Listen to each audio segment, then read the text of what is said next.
Hey guys, today I'm going to show you how to change your sear and sear spring in your T15. Now before we get started, just as a little bit of a footnote, I'm going to do the same thing and show you a couple of tips and tricks on how to do that on your full auto kit. And just in case you're wondering why my full auto kit's black and yours is probably red, this just happens to be an early gen full auto trigger assembly. The internals are basically the same, so it's basically all good. Alright, tooling wise, what are you going to need? The 316 Allen key, a small little Allen key that'll fit into the holes for the cross pins, and a little pick with a hook on the tip. Alright, so grab your 316 Allen key. We're going to loosen our grip first. You don't need to take it off fully, just a couple of rotations, enough to loosen the grip so you can pull it away. What does that do? That basically loosens the tension on the spring that's pushing on the detent that sits in the lower. That's keeping tension on your selector switch and giving it that kind of clicky feel. So now that it's loosened off, it's easier to push through. Just put your finger on that and pop it out. All right, next we're going to remove our cross pins. So grab your utility Allen key, push your cross pins through. You're going to take those guys out, set it aside. That should allow you to just slide out your trigger assembly.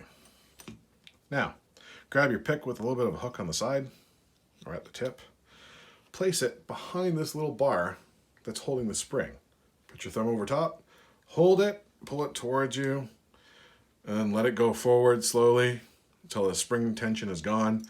Then you can remove the pin. Now we're going to remove the cross pin that's holding the sear to the trigger assembly body. Push that guy through, take it out, and your sear should slide right out. Now, my sear is fine on this guy, so is a spring. I'm just taking it apart for demonstration purposes. But if your sear's ever been broken or is broken, then just make sure that you're putting the long hook onto the sear and the short hook goes to the back side.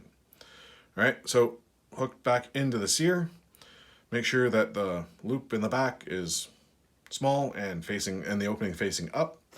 Then we're going to slide this guy back into the housing. If you can, try to align your sear hole with the hole for the cross pin. Let's see. Oh, close. There you go. All right. Now, grab that small pin that was sitting in the back. You're going to want to try to loop it through the spring. Get yourself to this point and just roll it up and into the groove for that bar to sit into. And that's basically it. That's your swap. Now we just need to reinstall it into our lower receiver. Just slide that guy back in. Grab your cross pin. Don't forget, bearing on the right side, and when you're inserting your cross pins, I always like it from right to left. Just usually seems to be a little bit more easier. Just keep pushing until you hear a click.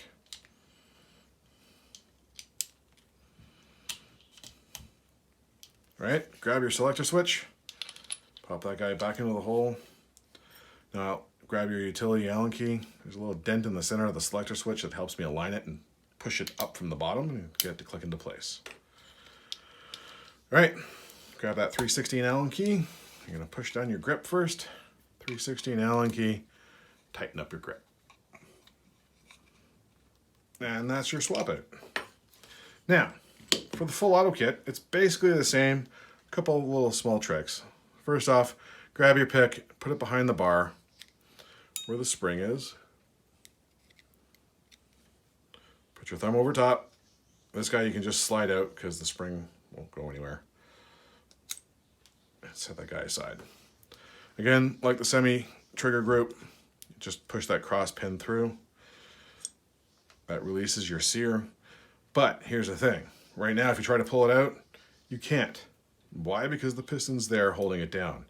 So what you're going to need to do is take your pick, put it on the piston, and move it towards you or forward as much as you can, just to get that piston out of the way.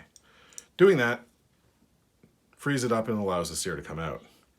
Now again, if your sear spring is broken, the long hook goes on the sear itself. The small hoop goes in the back. To reinstall, slide it back in. Now, something I've learned to do is grab your utility Allen key, feed it through the piston and the sear, pull that guy all the way back. Grab your cross pin, hopefully everything still stays lined up. Of course it doesn't for the video. There you go, done. Now, grab that back pin that I can't seem to grab. Place it into the trigger assembly and grab the back end of the spring for your sear.